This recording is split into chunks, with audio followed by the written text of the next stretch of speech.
دوستو، کیا آپ جانتے ہیں کہ بائبل صرف ایک مذہبی کتاب نہیں بلکہ دنیا کی سب سے زیادہ پڑھی جانے والی، سب سے زیادہ ترجمہ شدہ اور سب سے زیادہ مستند تاریخی کتاب بھی ہے۔ آج کی اس ویڈیو میں ہم جانیں گے بائبل کے ایسے حیران کن حقائق جو نہ صرف ایمان کو مضبوط کرتے ہیں بلکہ حقیقت اور تاریخ سے بھی ثابت ہیں۔ آخر تک ویڈیو دیکھیں کیونکہ آخری حقیقت آپ کے دل کو چھو لے گی۔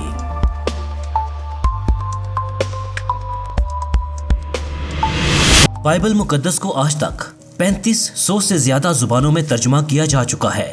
دنیا کی اور کوئی کتاب اس کے قریب بھی نہیں ہے۔ یہ کیسے ممکن ہے کہ ایک کتاب جو ہزاروں سالوں سے لکھی گئی آج بھی ہر قوم، ہر نسل اور ہر زبان میں پڑھی جا رہی ہے؟ جیسا کہ دوستو بائبل مقدس میں یوں مرقوم ہے، متی 24 باب اور اس کی 35ویں آیت، آسمان اور زمین ٹل جائیں گے لیکن میری باتیں ہرگز نہ ٹلیں گی۔ یہ آیت ہمیں بتاتی ہے کہ خدا کا کلام وقت کے ساتھ ختم نہیں ہوتا۔ بائبل مقدس تقریباً 1600 سال کے عرصے میں لکھی گئی، یعنی کہ اس کا دورانیہ 1600 سال کا تھا۔ ان کے مصنفین جو تھے ان میں چرواہے، بادشاہ، ڈاکٹر، ماہی گیر، نبی اور قیدی بھی شامل تھے۔ لیکن حیران کن بات یہ ہے کہ اتنے مختلف لوگوں کے باوجود بائبل کا پیغام ایک ہی ہے۔ بائبل مقدس میں سے دوسرا تموتھیوس 3 باب اور اس کی 16ویں آیت پڑھیں تو اس میں کچھ یوں مرقوم ہے کہ ہر ایک صحیفہ جو کہ خدا کے الہام سے ہے، تعلیم اور الزام اور اصلاح اور راست بازی میں تربیت کرنے کے لیے فائدہ مند بھی ہے، تاکہ مرد خدا کامل بنے اور ہر ایک نیک کام کے لیے بالکل تیار ہو جائے۔ یہ اتفاق نہیں ہے، یہ الہامی حقیقت ہے، وہ باتیں جو آسمان سے پاک روح کے ذریعہ سے انسان کو بخشی گئی ہوں۔ بائبل مقدس میں موجود 300 سے زیادہ پیشن گوئیاں یسوع المسیح کے بارے میں کی گئی ہیں اور سب پوری ہوئیں۔ مثال کے طور پر اگر ہم میکا کی کتاب 5واں باب اور اس کی 2 آیت کو پڑھیں تو اس میں کچھ یوں مرقوم ہے، لیکن اے بیت لحم افراتے، اگرچہ تو یہودا کے ہزاروں میں شامل ہونے کے لیے چھوٹا ہے تو بھی تجھ میں سے ایک شخص نکلے گا اور میرے حضور اسرائیل کا حاکم ہوگا، اور اس کا مصدر زمانہ سابق قدیم الیام سے ہے۔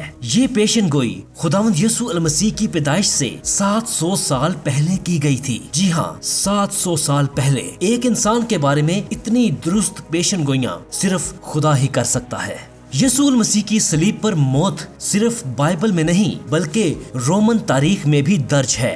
رومن مورخ ٹیسیٹس لکھتا ہے کہ یسوع کو پینٹیوس پیلاٹ کے حکم پر مصلوب کیا گیا۔ یسایہ 53 باب اور اس کی 5ویں آیت میں یوں مرقوم ہے، حالانکہ وہ ہماری خطاؤں کے سبب سے گھائل کیا گیا اور ہماری بدکرداری کے باعث کچلا گیا، ہماری ہی سلامتی کے لیے اس پر سیاست ہوئی تاکہ اس کے مار کھانے سے ہم شفا پائیں۔ یہ آیت ہمیں بتاتی ہے کہ صلیب محض سزا نہیں بلکہ قربانی تھی۔ اگر یسوع المسیح دوبارہ زندہ ہوتے تو ان کی قبر آج بھی اس دنیا میں موجود ہوتی، لیکن تاریخ کہتی ہے کہ قبر خالی تھی، دشمن بھی لاش پیش نہ کر سکے۔ لوکا 24 باب اور اس کی 6 آیت میں یوں مرقوم ہے، وہ یہاں نہیں بلکہ جی اٹھا ہے۔ یاد کرو کہ جب وہ گلیل میں تھا تو اس نے تم سے کیا کہا تھا؟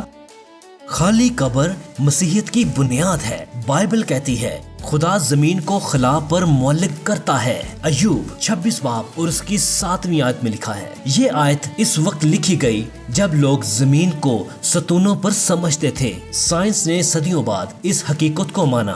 بائبل صرف ایک کتاب نہیں، یہ زندہ کلام ہے، یہ تاریخ بھی ہے، یہ حقیقت بھی ہے اور یہ نجات کا پیغام بھی ہے۔ یوحنا 14 باب اور اس کی 6 آیت میں یوں مرقوم ہے، یسوع نے ان سے کہا کہ راہ اور حق اور زندگی میں ہوں، کیونکہ میرے وسیلہ کے بغیر باپ کے پاس نہیں آتا۔ دوستو، یہ بائبل مقدس پر مبنی امیزنگ فیکٹس کا پہلا پارٹ تھا۔ اگر آپ چاہتے ہیں کہ ایسی مزید ویڈیوز آپ تک پہنچیں تو آپ Rohail Johnson official YouTube channel کو سبسکرائب کرنا مت بھولیے گا، اور اگر یہ ویڈیو آپ کے دل کو چھو گئی ہو اور سب اسے شیئر کریں اور سچ کو پھیلائیں۔